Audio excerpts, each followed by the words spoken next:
you have the first question. Thank you. Justin, congratulations. Before we talk about the game, can you give us some details on what you went through this week with surgery and how you're feeling? Yeah, I'm fine. I had an old injury that got worse in the past week. Had to get it fixed real quick. Missed half a day on Tuesday. It will not impact the team in any way moving forward. Can you just talk about what you thought of your offense today and what you thought of your defense? Offensively, when we really just kind of took care of our own stuff, played clean without penalties. When we did those things and threw and caught the ball to the guys that were open, we moved it pretty consistently. When we got in trouble, we stalled drives. It's either holding calls or maybe we didn't convert on some guys that were open. We did hit our fair share, so it was good to see some of those plays being made, but we all know we can be better offensively. Okay, move on to Rusty Simmons. Rusty, go ahead. Coach, would you think of Chase Garbers, especially the way he started? I think he was 11-11. Yep. Chase has started strong last couple weeks, really every week. So we just, he's made some really good throws, especially on some deep balls.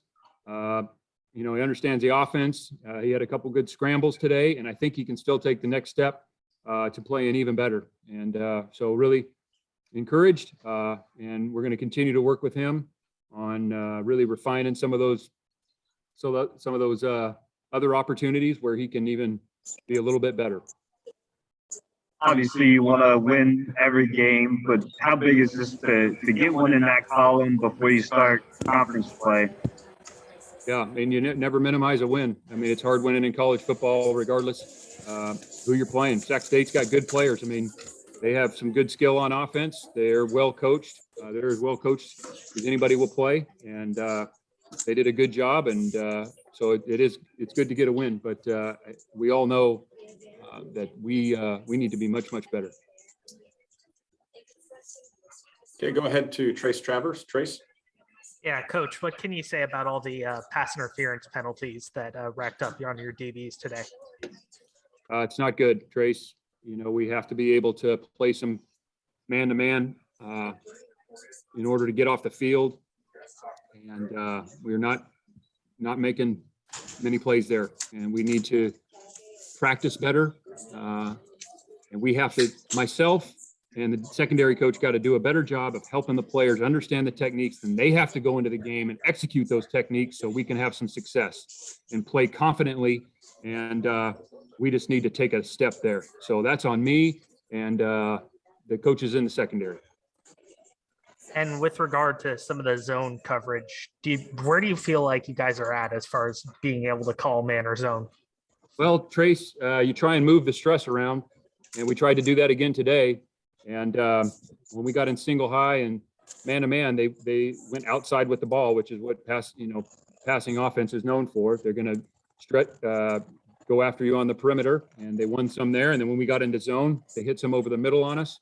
You have to be able to do both. And if you're going to support the coverage, then we got to win up front in pass situations, meaning they can't sit there like 7-on-7. And if we're going to bring some pressure, then we're going to have to make some plays in the back end. So these are not new coverage concepts. Hell, there's not a lot new out there. I mean, there's quarters and cloud, there's cover 3, there's man free, there's 2 trail, there's 0 blitz, there's man pressure. There's only so many things. It's the same coverages. We have to do a better job making sure those guys know the techniques, and then we have to go out and execute those techniques to get off the field. Thank you. Hey, Jake Curtis. Jake, go ahead. Yeah, Justin, what was your assessment of the defense in general?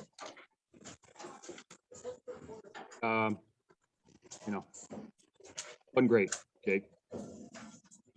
Wasn't great. So it's good enough to win, and we always appreciate winning, but we need to be better than that. It all starts. I have a defensive background, so these are the same coverage concepts. We do a little bit more or less than others from year to year based on who our players are, what our strengths are. But it's similar stuff to what we've been running for the last 4 years, and we need to be better. I mean, what else to say?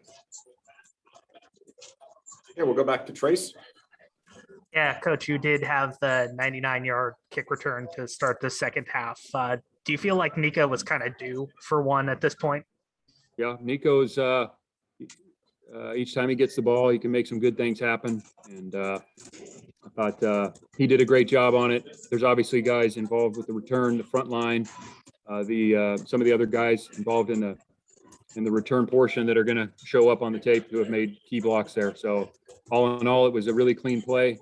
Nice job by the return units, Coach Regal scheming it up, and then Nico ultimately being the ball carrier to take it all the way back. Big play in the game.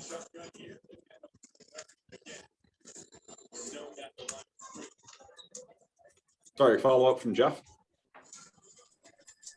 Yeah, Justin, it may seem obvious, but I'm assuming you're pleased with the fact that you kicked all your PATs today after having some difficulty with that. Yeah, you would like to think that that becomes an automatic in college football. We've had a couple issues there for one reason or another, and it was great to get out there and convert on those. Yes. And are you able to give us any sort of a prognosis on whether Dang and Crawford could be back for the Washington game?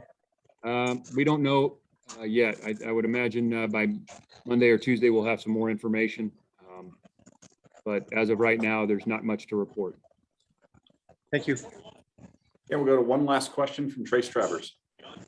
Yeah, Coach, you did have Lou starting out there instead of Chiggy. Was there any reason to that? And how was Lou done in your defensive backfield? We're just trying to find, some competitiveness at that position, and really, anybody that can go out there and play with technique and compete. That's what we're looking for. And so we're going to continue to work with all those guys. There's some other youngsters that we'll continue to work with as well in practice.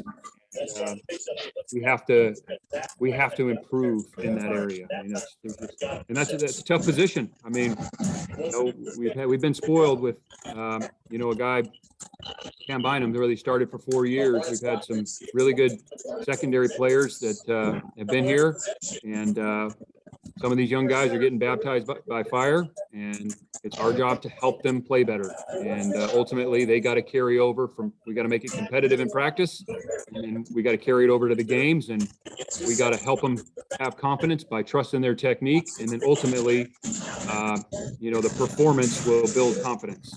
But there's no way to gift wrap it. And there's only so many, there's so many coverages out there. And you can't double everybody. And we'll be really eager to get back on the field to work with this group on Monday. Okay, thanks, Coach.